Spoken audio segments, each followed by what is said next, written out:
Just checking. Okay. Yes. Yes. Now it is. It's official. So so it's recorded. If you please turn off the camera if you prefer not to appear. Okay, just for you to know. We invite you to use the chat during the session for comments or asking questions. And to start with, what you could do is put your name, the place you are joining from, and if you'd like to add about your organization or what you are hoping for in this session. That's something we can all do now.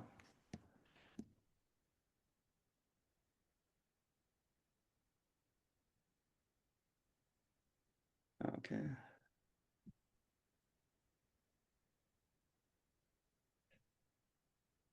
So good. Amanda joining from Brooklyn, from Ethical School Podcast. Who else is in the room? Charlotte Muscatoman, looking forward to hearing young, inspired voices.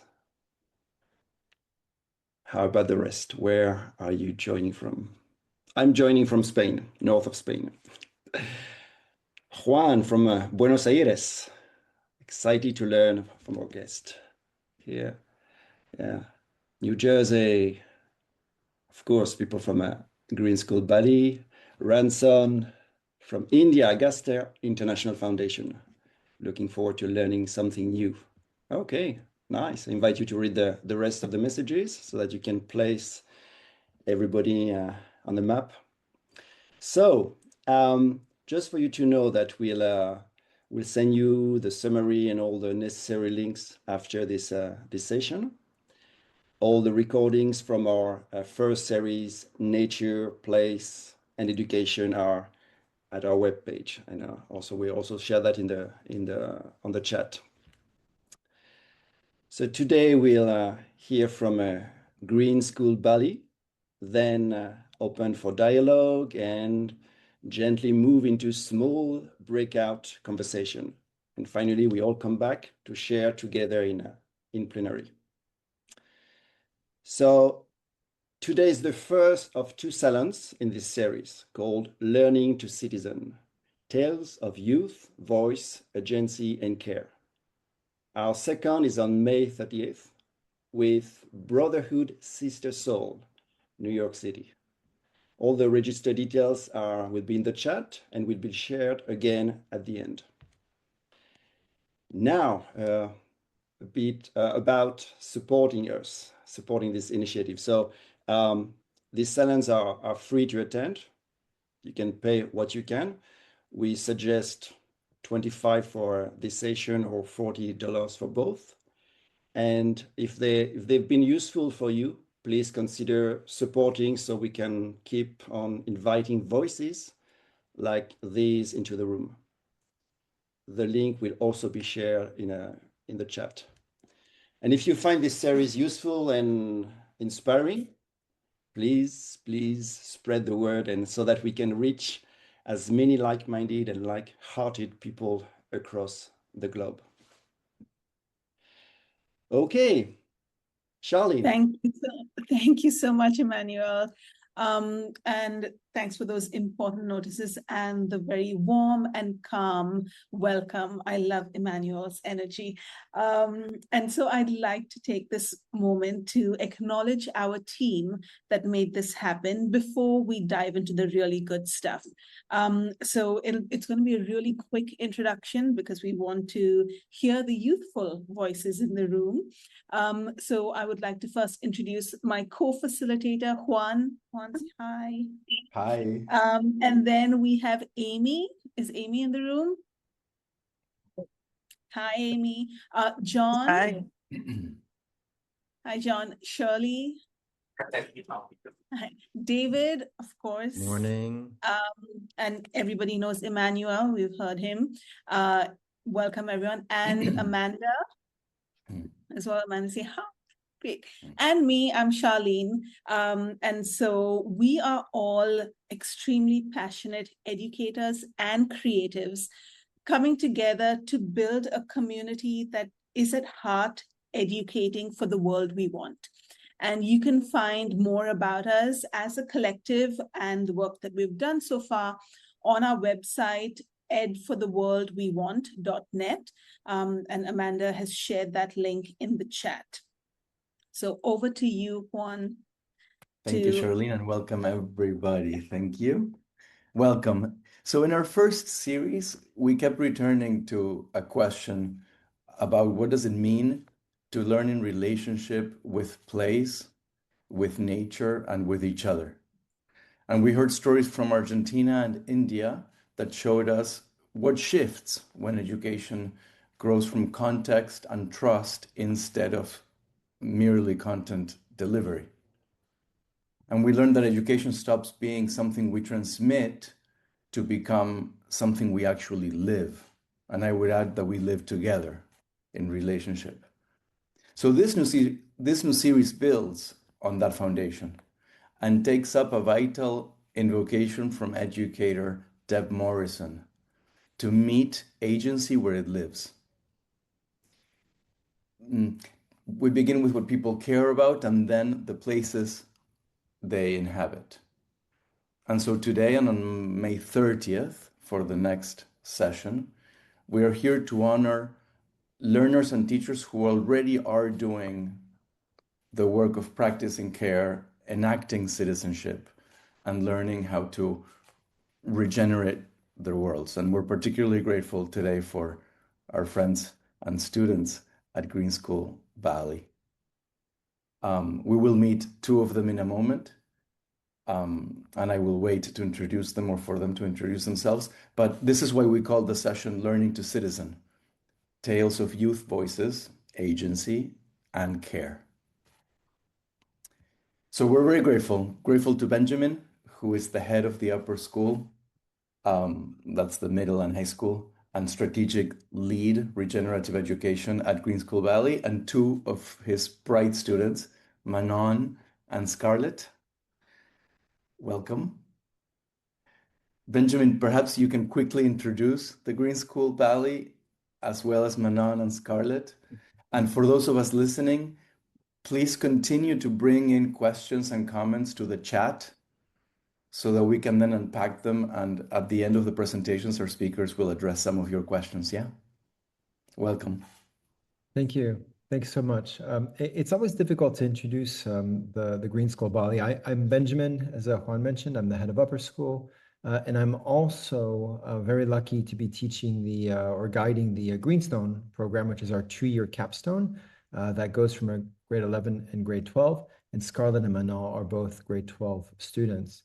And because it's such a rich, beautiful, wonderful place, Green School, I always try to think about a story that happened to me today when I talk about it. And Green School is a school that's made of bamboo, and it's got roofs that are also made of organic materials. And you should be able to take the entire structure of the school and put it in the earth, and it gets composted. It's a school that doesn't have any rubbish bins. It only has recycling, and the point is not to have any recycling bins that are full, because we don't even want to bring anything on campus. So there's a lot of sustainability that's there, but actually that's not really important in many ways, because it's about the learning and it's about the experience of the young people. That's where it makes a difference, because a bank could also be made of bamboo, but this is a place of learning.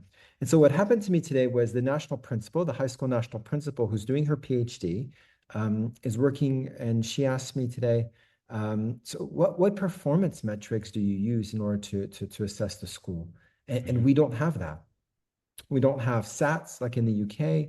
We don't have IB results. We don't have placements or anything like that. We don't work on those quantitative measures. And assessment, even for students, doesn't really happen in terms of like trying to think about ways to measure international or whatever like that. That doesn't seem to matter, because we've taken this program, the entire program, to a place where the learning and the quality of learning matters based on what the students do with it and how they contribute to community. Actually, it's about the voices of those who have, I'm using the word benefit in a very loose way, but who have been touched by the programs, but have been touched by the projects. That's really when we know that the learning and the doing come together into something that's meaningful. And so we don't talk about performance. We talk about not even impact, but really contribution to community. So the Greenstone program is a 2-year program where the students go deep into a subject. They know a lot about it. They become experts in it, but really it's put in service of others in the community, human and other than human. So Scarlett is working on a project, which I'll tell you about in terms of working with clean water, which is a problem across the world, and certainly in Indonesia and in Bali. And Manon, as she will mention, will bring in her creative side, her own story, but really as a means to channel the story of others, of invisible labor. And so it's been such a privilege, and I'm so excited to have worked with these 2 young women who have really shown dedication and heart, and really done something that is not about trying to show what they do and how much they know, but rather do something for others. And I think that's absolutely beautiful.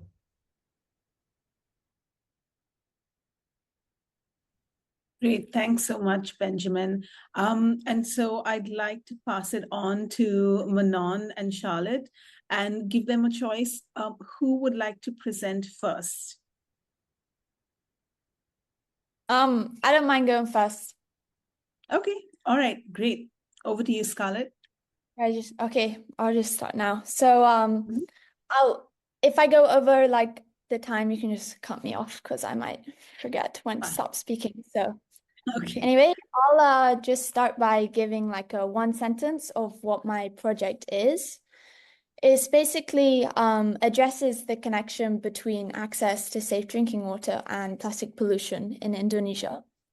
So to give some context, I grew up in England and I completed my GCSEs, which are your final exams, in year 11 or grade 10. And I moved to Green School Bali at the beginning of grade 11. And it kind of felt like by the time I got there, any passions or interests kind of felt like they'd been stripped away by revision or homework or just having to keep up with exams.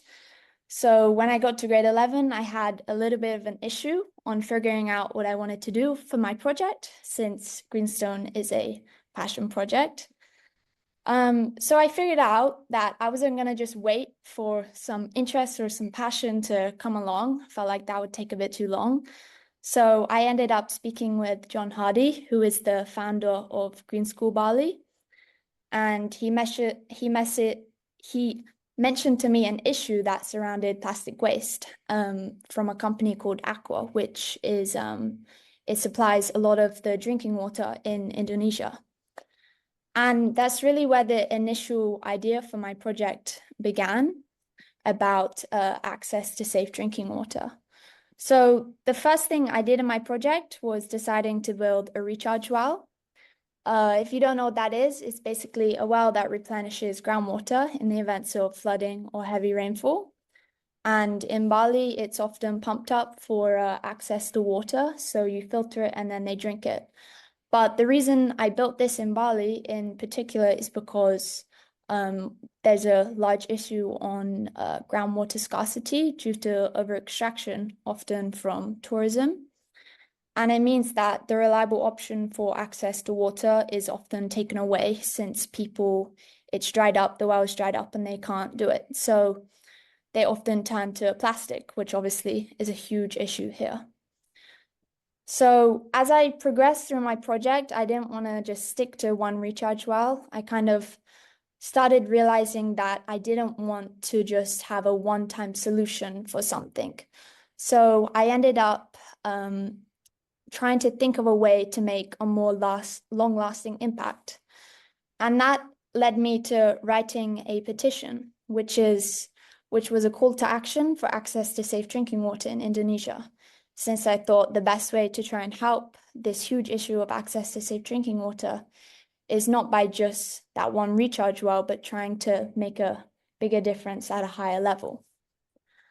And then I came to another issue, which was basically that I felt like I wasn't really getting hands-on enough with my project. So I thought back to a service trip I took in grade 11, which was to a remote school in Lombok. And it was a really small Islamic school, which was very poor. There was about 60 students, and it was high up in the mountains. And I remember when we arrived, we took a visit to their watering hole, and it basically turned out to be just a hole in the ground that they pumped water out of. And that was where they got everything from drinking water to cleaning and using for the bathroom and for everything. And it really shocked me, and it kind of made me realize that everything in my petition there was a real like meaning for it. And in the meantime of doing this, I had heard of a company in Colombia called Eco Group H2O. And they basically install rainwater harvesting systems built out of recycled plastic bottles. And it provides access to safe drinking water because there's a filter. So it bypasses any need for plastic. And I reached out to them on LinkedIn and also through email. They didn't reply for a long time, but then they actually did about 3 months later in about January. And they said they would be super interested in collaborating with my project. And this was like huge deal because they were like a Global Citizens Prize winner in like 2021 or something. And yeah, they said that they wanted to do a partnership with me. So what ended up happening is I reached out to the local school in Lombok and I said, I'd be really interested in coming back and doing part of my Greenstone project at your school. So me, my mom, and my 2 sisters in April of this year went back to Lombok and we built a rainwater harvesting system in partnership with Eco Group H2O. And we basically provided the whole school community with access to safe drinking water because I remember from the watering hole they had, that was a huge issue at the school since that well also often dries up. So in dry season, they all have to get plastic bottles. That's the only way they could access drinking water. Okay, I'll go a bit faster. For the last part of my project, my project has kind of been a bit of a journey, a process. I didn't have all these ideas at the same time. They kind of just all flowed from the next one. And the next part comes to education. And when I was in the school, we did some activities with the students. We were there for a week, so we did some educational things on plastic waste and what it means to have access to safe drinking water. And I remember asking one of the students a question on how long do you think it takes for a plastic to biodegrade? Because the norm there was to just throw their plastic waste in the ground and do nothing with it. And they said, oh, maybe 3 days. So I knew from that answer that education was really like, it's the one thing that you can do to change like a whole generation of knowledge. So the next part that I did is I talked to my mom. For some context, she owns a company in the UK that works on educational courses for training. And she has a collaboration with a partnership with NOCN, which is an international awarding organization. So through speaking with her, we decided to develop a course on plastic waste. And basically there's 2 main goals for the course. One is to educate people on plastic waste and everything surrounding that, on what it is, how the microplastics and everything. And then the second part is all the profit from selling that course goes to a company called Plastic Bank, which is an international company that is a plastic workforce. So they have collectors that collect plastic, and then they turn that plastic waste into pellets and then they sell it off.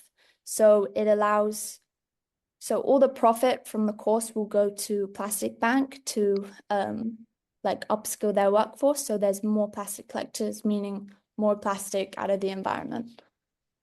Yeah, so basically my whole project was a long process and it was all just like one thing to the next thing to the next thing to the next thing. Nothing was like too simultaneous, and it was all evolving as I went through. So yeah, hope I didn't go over too much. No, that was amazing. Thank you so much, Scarlett. Manon, you're up next. Okay, let me just share my screen.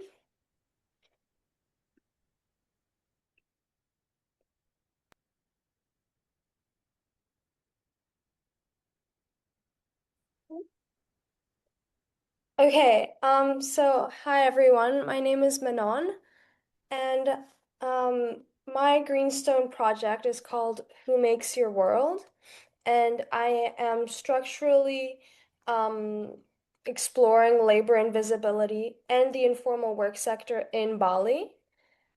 To give a little bit of context on my whole Greenstone journey, I think it was in term 2, so January of last year, I had actually started on another project and then halfway through decided, or more like realized that there were a lot more safety risks involved. And so it quickly evolved into this when I realized one day how little we interact as students and as teachers with the local staff at school, whether that's the gardeners, cleaners. We just never really interacted with them unless it was, oh, a bamboo branch fell, or oh no, a student dropped their glass. Can you please come help clean it up? And so that's really where my project started. So, to give a little bit of background, as I've continued exploring and researching this topic, come to the realization that labor invisibility in Bali is not accidental, and it is produced through systems like economy, law and policy, culture and gender, post-colonial systems, and these all work together to make certain people's work unappreciated and just completely disappear from the view of everyone around. So, one of the biggest questions that my project asks is what patterns built invisibility and how can we make it seen?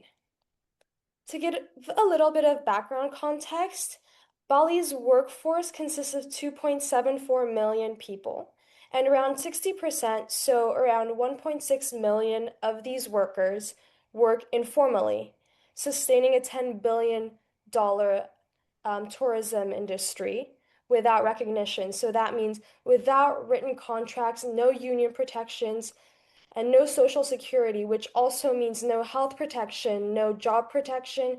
If, for example, an employee is abused or harassed at work, there is no legal framework there to protect them. Okay, so before I start ranting a little bit too much, I'm going to break down what my project consists of. So the first part obviously is research. I've been doing a lot of research on the history of Bali and Indonesia as a whole, as well as economic systems, been studying up lots on law, and I'm currently in contact with the World Resource Institute, the Jakarta branch, and also LBH Bali, which is a nonprofit organization in Bali that offers free legal aid to marginalized communities. And then the second part is interviews. I've been going around Bali interviewing lots of different people, some that I know extremely well and some that I don't, just to understand what makes their life what it is and to further explore how all of these systems affect them. So the third part, it still exists, but has changed a little bit. My original project was to turn all of these interviews and lived narratives into classical piano compositions as a way to translate this data and these statistics into something emotional and something that people could actually feel. However, that has shifted a little bit. While that is still going on, I am also hosting 2 workshops, which I think I'll explain in a little bit. Okay, so these are the 6 systems that I am working with.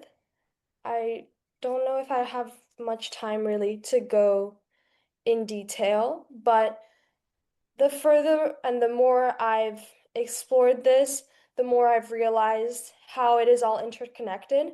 For example, for colonial narratives, there is this term, it's called balancing policies. And it's basically a policy that was created during the 1930s, during the Dutch colonial era. And it was all about keeping Bali as a living museum. And so all the workers were kind of just landscapers that were never acknowledged or seen by anyone else. And as a country that has tried to move away from the Dutch colonial era, and that was very nationalist, this was something that was really surprising to me, that these kind of policies still exist. And yeah, I don't know. Yeah, I'm just not gonna go into too much detail, and then you guys can ask You questions do later have on. around 4 minutes left. Okay, okay. I'll keep going then. Oh. Okay, so this is how it's broken down. My two mind maps, one of them is shown in the image on the left, and it's a workshop that I led last Friday where students use the analogy of a solar system to map labor invisibility. So the sun was labor invisibility, and all of the planets around it were the different categories that I've been exploring myself and representing how they orbit around it and affect them.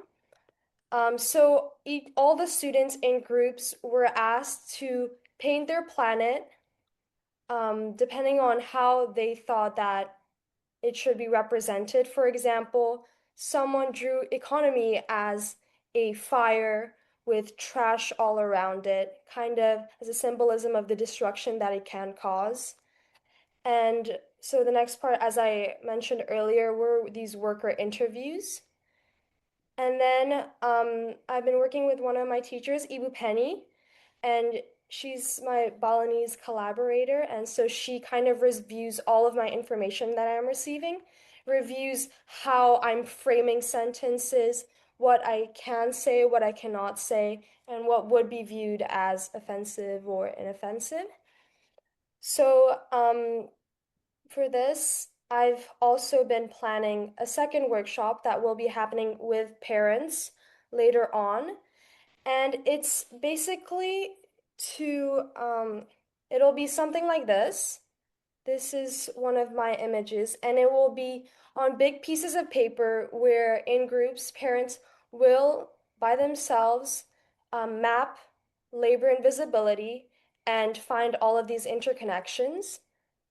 So this workshop is mostly about understanding what it is, as well as our place in it, and how we can change that, whether that's a small thing like having a contact somewhere, talking to someone, donating money, asking your pembantu, who is like a house cleaner, kind of, if she has, Social Security, if she has health insurance, can you provide that?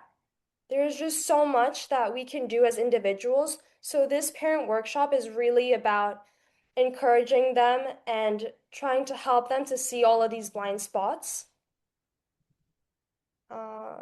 Okay. So Manon, these I are think some we of have one more minute. Okay.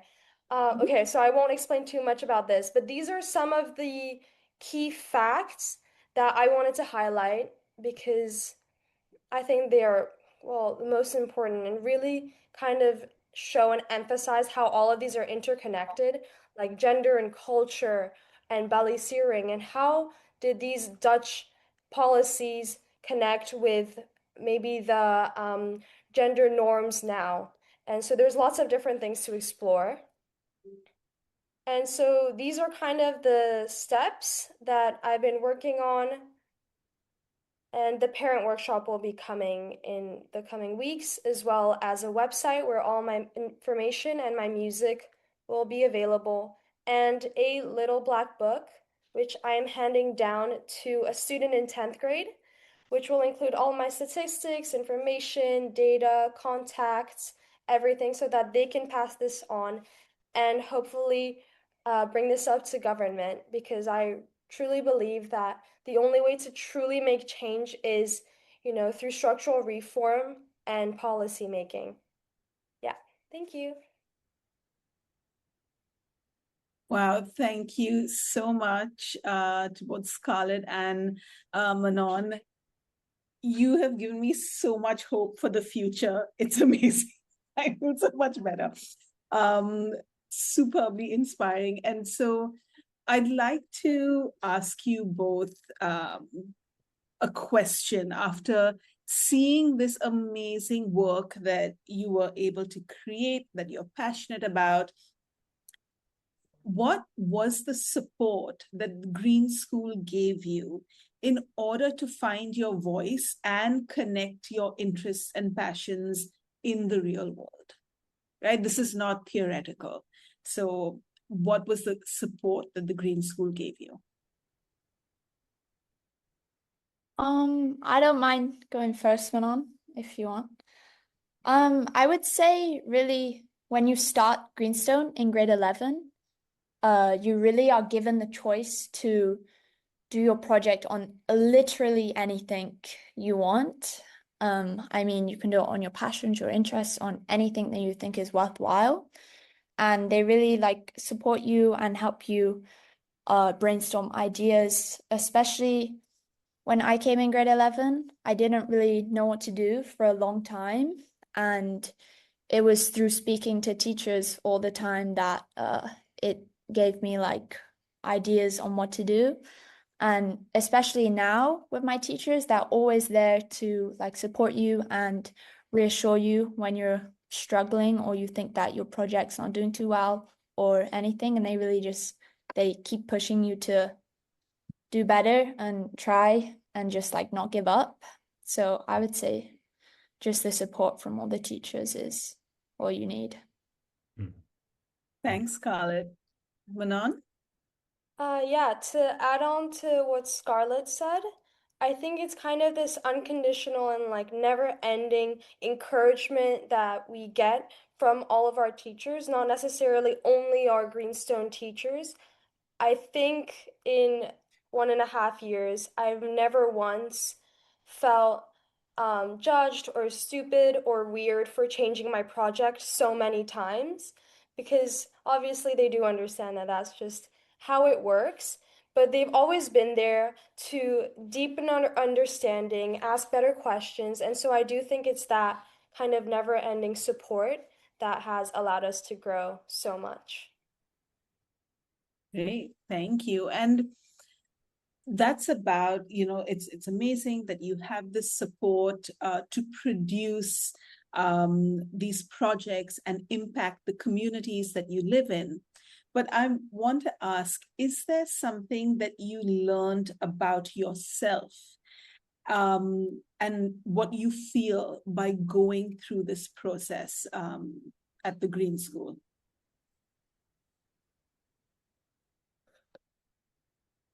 I would say for what I've learned about myself since coming to Green School is that I mean, obviously I said at the beginning of my like 7-minute thing that I didn't have a passion with my project.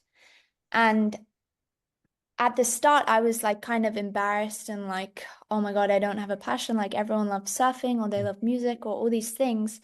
But I was like, it doesn't matter that I don't have one specific thing as long as I try hard and I try and make an impact with my project. I think that is kind of where the love for my project comes now. It's not in one specific thing. It's about trying hard and trying to like make a difference. And I think it allowed me to see that like I don't need to have one specific passion. As long as I try hard and do something worthwhile, that's enough. Great, thank you. I guess for me,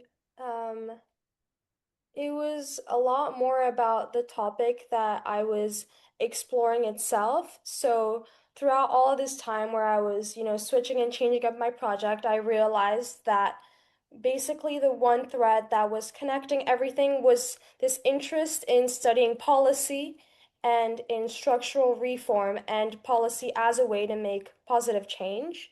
So that is I guess one of the biggest revelations, that I had this year, and is what I'm going to study next so that I can come back here and actually work on this with, a degree and knowledge and research to back me up. So that is something that I learned a lot about. Great. Thank you so much. This is so interesting and so inspiring to hear. Ben, I'm going to bring it to you now just to hear your perspective. So many of us are educators and educational change makers, and I know we share the excitement and the hope to know that education can change.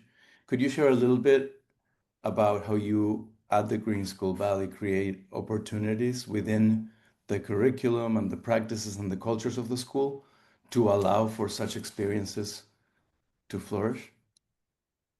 Yeah, sure. And we're very lucky that we aren't tied to a national curriculum or to national expectations.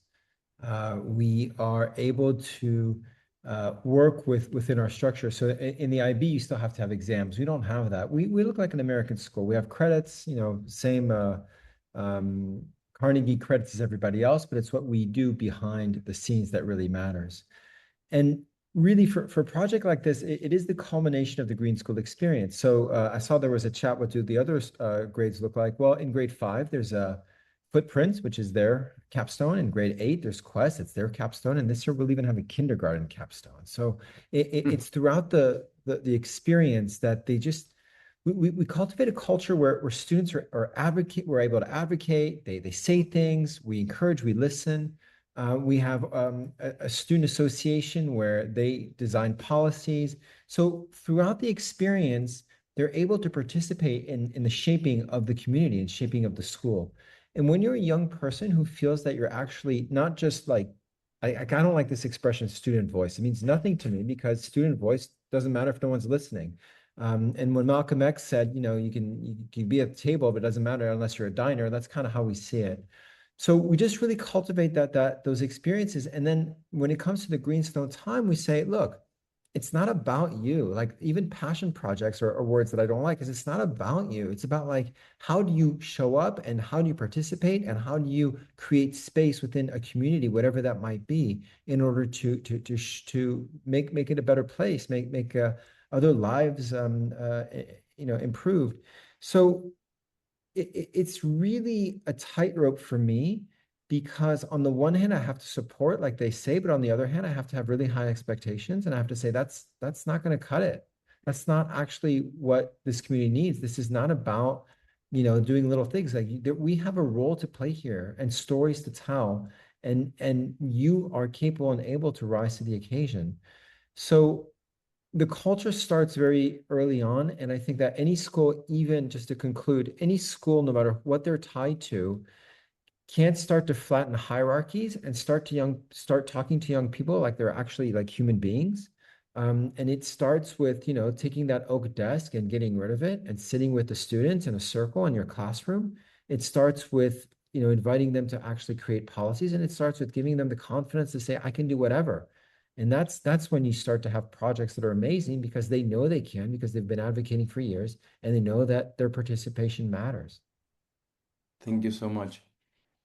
Charlene, I think I have another question for Ben, but I think I'm going to hold on because I want to make sure that we get to address some of the wonderful questions in the chat. So maybe we move to the chat first, and if we have time, I'll come back to Ben. Yeah, I completely agree. So great questions in the chat. And I think we'll go with the first one that we picked is from Leticia. And Leticia asks, would love to hear how different students connect to one another during their learning journeys, and how does the community support their learnings? So this idea of connected learning. What a great question.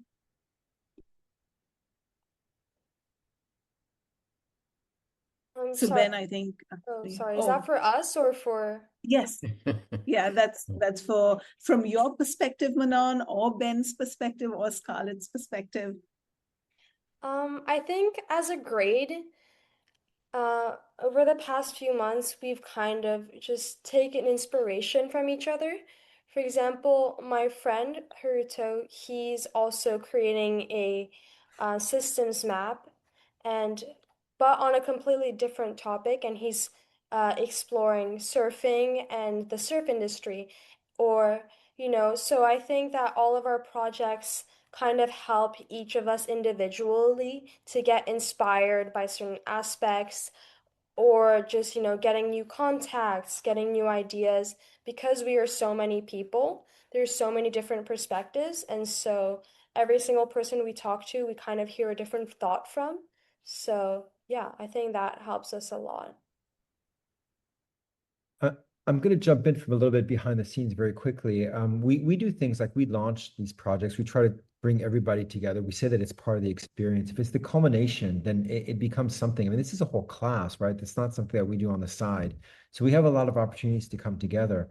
And of course, we go like field trips and we go on retreats and things like that. And that's all very good for bonding. But really, really what it's about is just making sure that everybody shows up and just a culture of really supporting. Everybody's kind of in the same boat. And it's absolutely amazing when some of them struggle, how others kind of lift them up and carry them. And it's just that culture that happens because they feel like they're in it together. And it's also other events. We do events like they start, the whole thing finishes with a celebration. It's like a 17 or 20-minute talk in front of 500 people at the school, and that's quite intimidating. But all through it, we have these little talks, like 5 minutes, 10 minutes, 12 minutes, that really builds up for those skills. But because that's such a pressureful situation, there's so many opportunities throughout the 2 years to come together, support each other, clap, listen to one another, show up. And it's just a beautiful culture. And now what we're doing more and more, and Manon talked about this already a little bit, is working with, not just horizontally, but vertically, where the grade 12s work with grade 11s, with grade 10s, work with grade 8s, and hand off their projects so that they're not things that just disappear. Sustainability part means that they're going to keep on and somebody else takes them and takes them in another direction and grows them and makes it their own. Great, thank you so much. I'm going to quickly move on to the second question from Stephen in the chat. Stephen says, I'm curious about intercultural encounters and how the voice and participation of the community in Lombok was approached. And so I guess, Scarlett, that's for you. Yes, that would be me. I would say I worked with an NGO when we went there. That was the contact I had, and they work with the school. And I would say the community, I mean, obviously there was a language barrier, but it was probably one of the best trips I've ever been on. The children there are so sweet. They were so welcoming and they wanted to participate so much. And I think with the intercultural, with the community, I think we went there to I don't want to say help them, but to go as part of my project, but they also were helping me with my project. So I think it's just everyone helps each other. And I think obviously they all speak Bahasa there. So the language barrier was quite difficult, but when you have the teachers that spoke English, there was only 2 of them that spoke English, but it kind of felt like the whole time that they were right there beside you helping us. And even though it was my project, it kind of felt like that they had just latched onto my project with me. And they were they were so kind and so helpful. And even when we were building the rainwater harvesting system, the principal of the school was up the ladder drilling it. So everyone was quite hands-on and so helpful. So I don't think there's any issue. It was everyone was a friend. And it was also because I was returning. So I had been there before and it was really nice to see some familiar faces with the kids. Great, thank you so much. This has been better than I expected, or more inspirational than I had imagined. So thank you so much for sharing your journeys with us. And Juan, are we ready to go into the breakout rooms now? I think we are, and I think just for people to know, we're going to go into breakout rooms, and this will be really interesting because we'll go really concrete, and then we'll come back and we'll have a little more time to chat after, so stay with. And we have a specific prompt that we'll be sharing with you in the chat. And so that would kind of start our discussion, which is really nice, intimate breakout rooms. Yeah, just one thing. And so the question, yeah, go ahead. Charlie, if we can just take advantage and take a snapshot, yes. a picture before the breakout room. Yes, definitely. And so we're going to take a quick screen grab of everyone in the room. And so if you'd like to turn your camera on or off, you can do so right now. So I'm just going to take a quick screenshot. Okay. Waiting for someone else. Anyone else? Okay. Great. Ready? 1, 2, 3. Smile. Okay, great. Thank you. So just a reminder before you go to the breakout rooms, all of us, we're facilitating in the breakout rooms. Yes? Yes. And yes, the question, if you guys want to read out loud the question for the breakout rooms before we open, thank you. Yes. Yes, I will do that. So the question is, how can youth and adults work together in the next 30 days? We're giving you a time frame to create more opportunities for students to citizen, explore their interests, and find their agency to express their voice. So that's the question. And we'll see you in the breakout rooms. And thanks, Charlene, everyone. just before we move, for our friends at Green School Bali, since they're already doing such incredible work, maybe you just think about one of your own challenges and what more could you try or do that perhaps can, because I think the work never ends. So wherever you are today, I'm sure you can think of things that you could bring to the table, yeah? And how much time do we have in the breakout rooms? We have about 18 minutes. Yeah. Yeah. Roughly 20 minutes. I'm going to open the breakout rooms now. Have fun. Okay, thanks, Amanda. I know that you probably get this question a lot, but what's going to happen after you graduate? Do you have a plan? Yeah, I'm going to Sciences Po. It's a political science school in France. So I'm going to Le Havre. It's by the sea, and so every campus has a different geographical minor. So mine is Asia Pacific. So I'll be doing a lot of Asian studies and stuff, and probably going to come back to Indonesia after.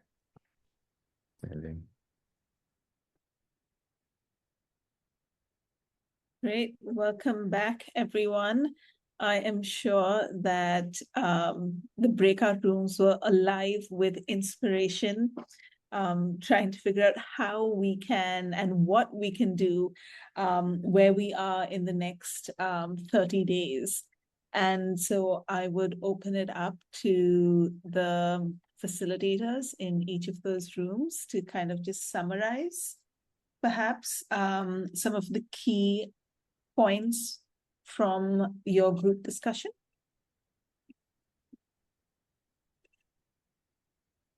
I'm happy to start if that helps. Yes, thanks. So in our group, I'll try to say this in a sequence that makes sense, but people shared about the need to learn about how others are doing this kind of work and access protocols and information so that if we wanted to implement something, we could have a starting point from which to adapt. And also the need to acknowledge how local this work is. And so perhaps in a position to that need to learn, also understand that you can't just copy paste. You need to think about your own community and what makes sense in your community and work from there and with the community. And then also wherever we are, it was mentioned, there's always room to identify what you're already doing and then how to grow from there. So what's the next thing you could do to create more spaces, to shift the perspective from, adult perspective to student perspective.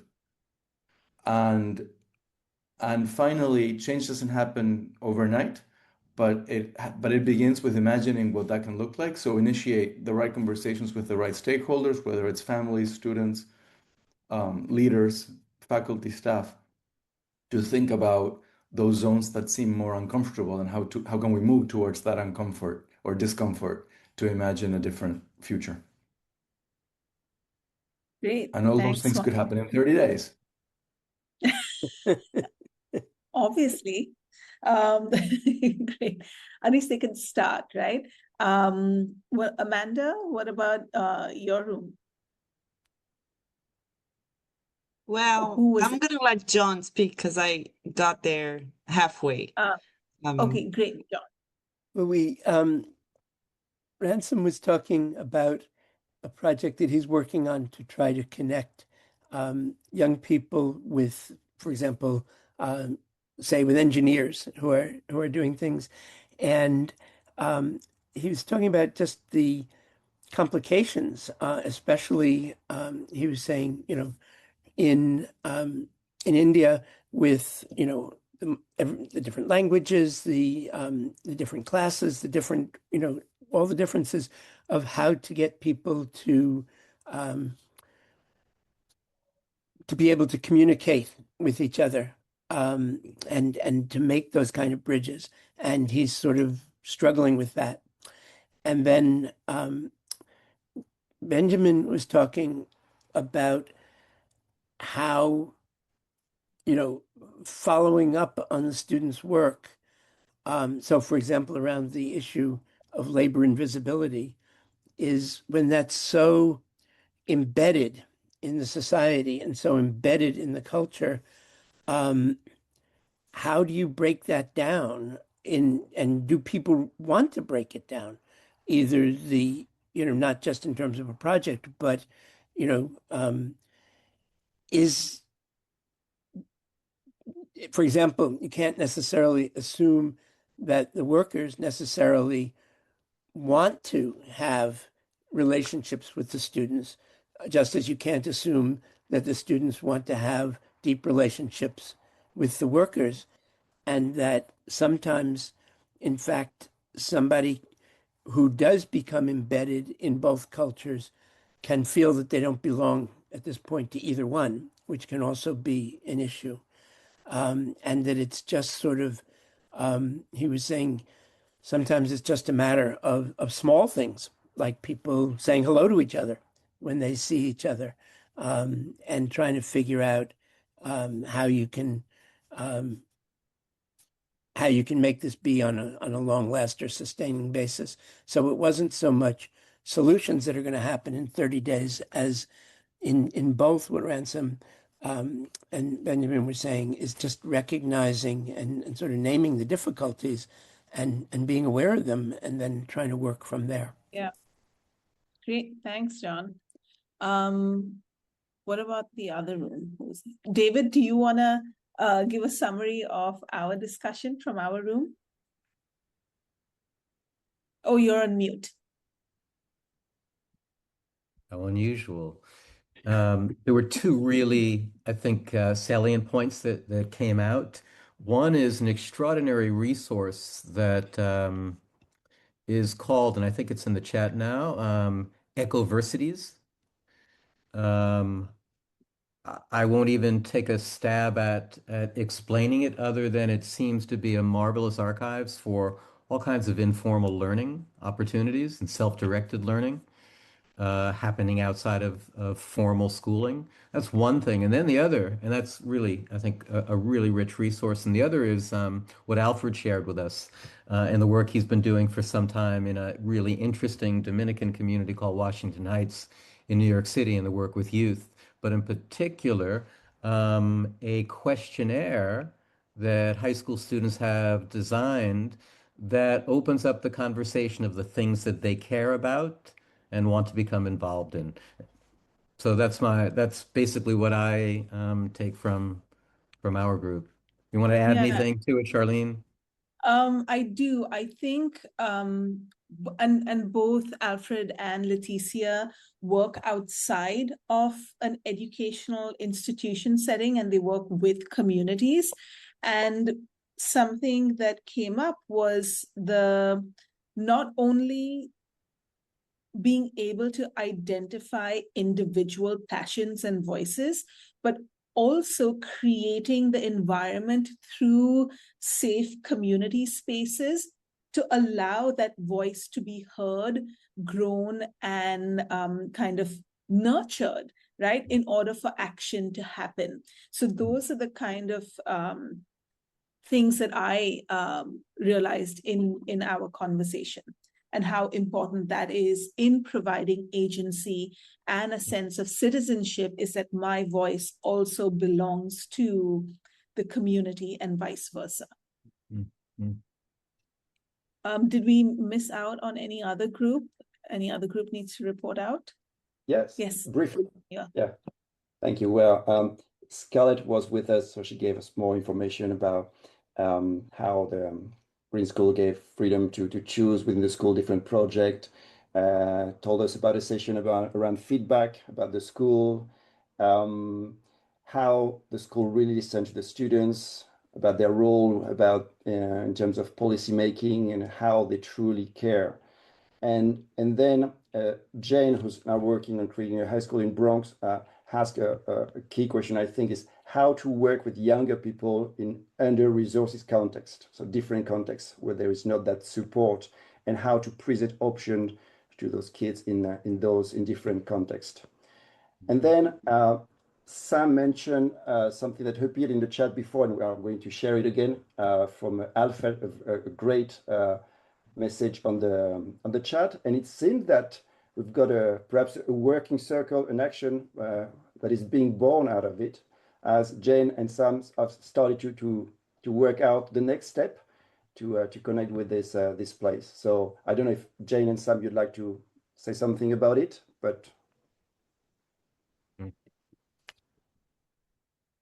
before Jane and Sam talk about their experience in the working circles, Emmanuel, could you, for the larger group, kind of introduce the working circles and what it is and how it fits into our conversations here? Yeah, so in a nutshell, we want action to take place in between those salons, and we want to also to report. So basically the working circle, and also you've got the detailed information on the webpage, is a group of initiative of people, could be 2, 3, or 4, from different places working on a specific initiative that comes from a powerful question. And those first questions came from the first series, and we're here to support this group, helping facilitate and also to establish connection among the different groups. So say, for example, Jane and Sam and somebody else, and perhaps Scarlett, get together on this specific initiative. We're here to support and also to tell in the next salon what happened from this stage, okay, to report. So it's not just beautiful conversation, it's also and foremost actions being taking place in between.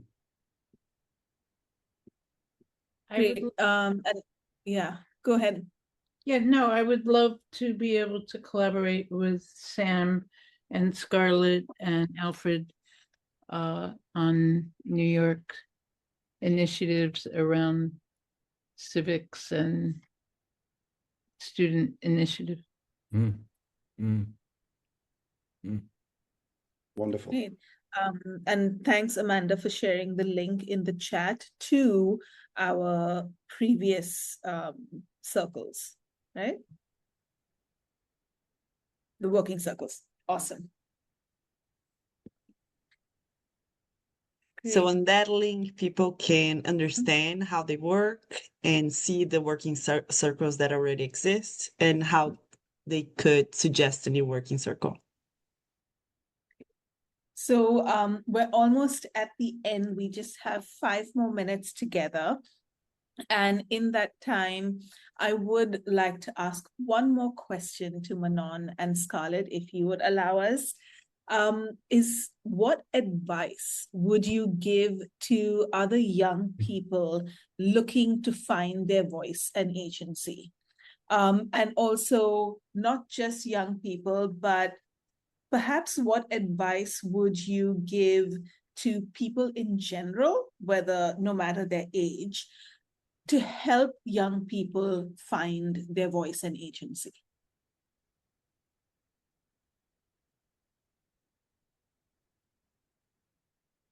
Okay, I can. Oh, sorry, Scarlett, do you want to go? No, it's okay. You go. Yeah. Okay.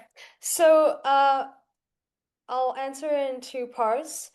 My advice to other young people would be to be bold and to be ambitious. I don't think that hurts anyone. I'm always way too ambitious and then I cut down from there. But I think that is so much better than putting limits on yourself and then just trying to fit that box. So, sorry.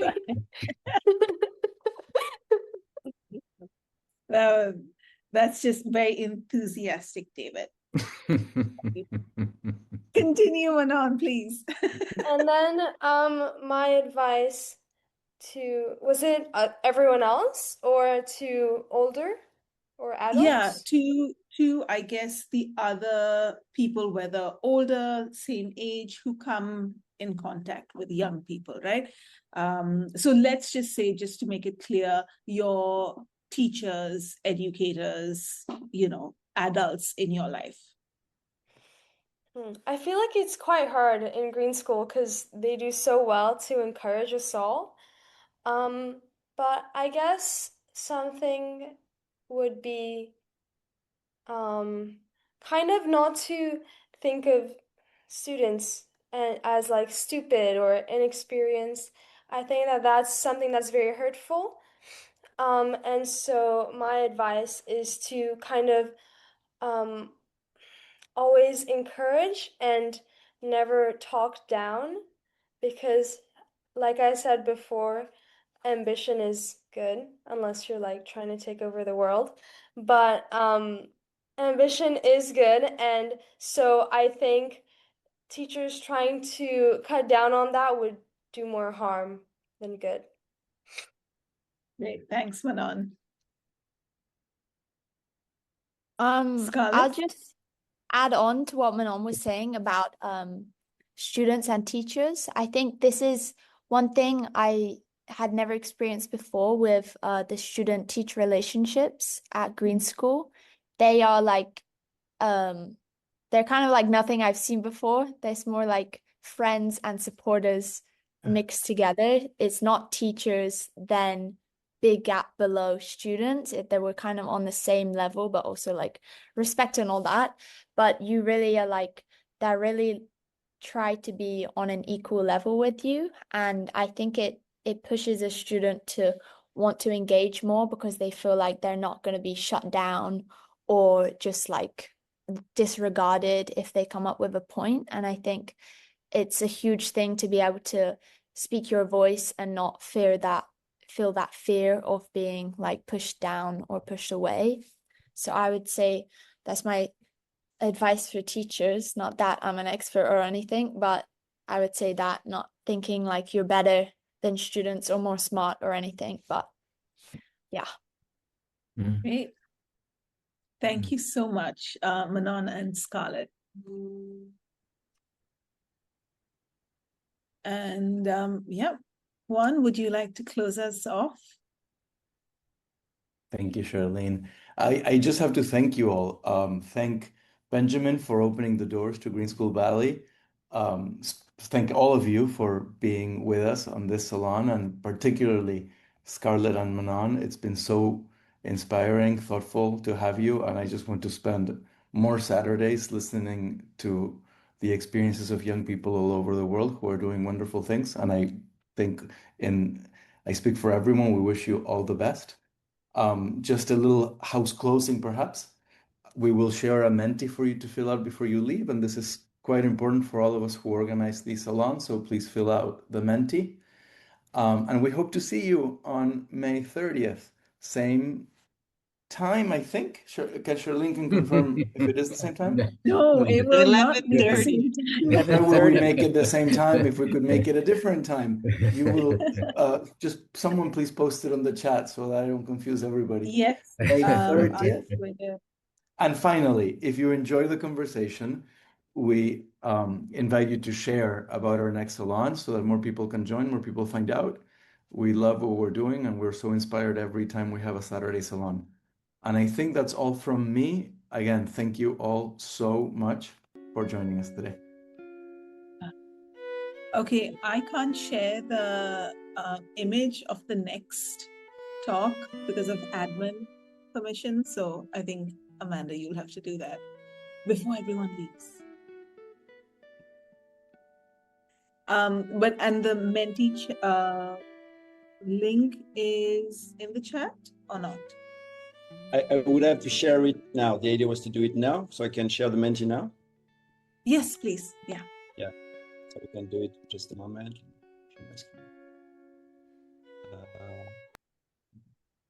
No, wrong image. Bear with me.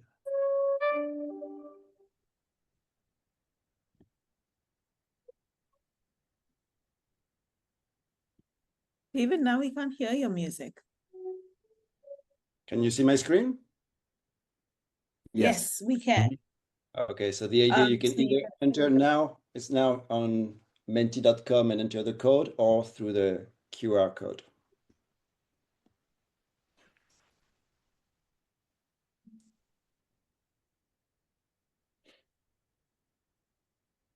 Emmanuel, can the same Menti be emailed to people when we, have kind of a Menti summary of the has to be done in live, but what we can do is send a questionnaire after.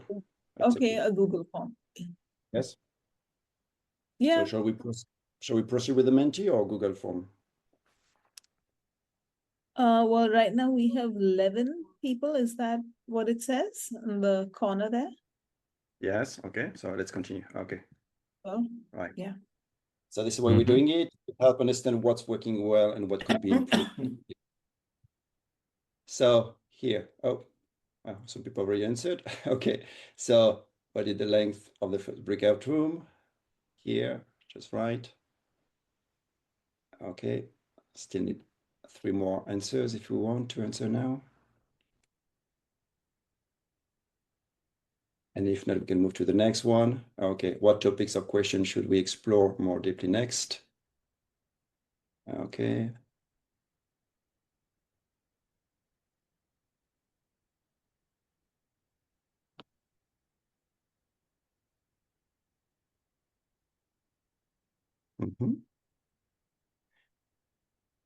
Juvenile justice and the children discarded by society. More student guests, yes.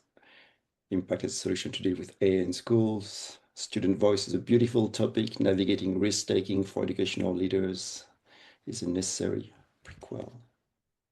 Self-direct learning initiatives. Okay. How might we live locally within a bike ride, and what would we gain and lose? Societal changes, educational changes, over-reliance on AI, gap between job need and what's being educated. More student voices project, yes. Okay, and finally, what would you change to make the salons more meaningful? Any suggestions are welcome.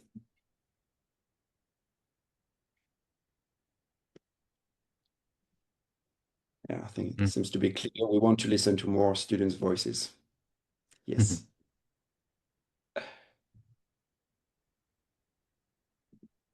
I think it's And time I to say just want goodbye. to thank everyone Okay. for staying over time, to answer that, because I think getting feedback and knowing how we can improve and what's working well and what you'll yearn to hear and come together for is really helpful for us. So thank you.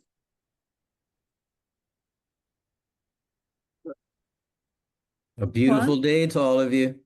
Thank you very Bye-bye. much to all. Thank you, Thank you To so much. everybody, especially Bye. everybody in the Green School. Thank you. Yes, thank you Thank so you. much, Manon, Have a great Scarlett, day. Thank you, Benjamin. everybody. It was amazing. Thank you. Thank you. Bye. Thank Thank you you. so Bye. much. Thank you. Thank you. See you on the 30th. Ever a marketeer, John.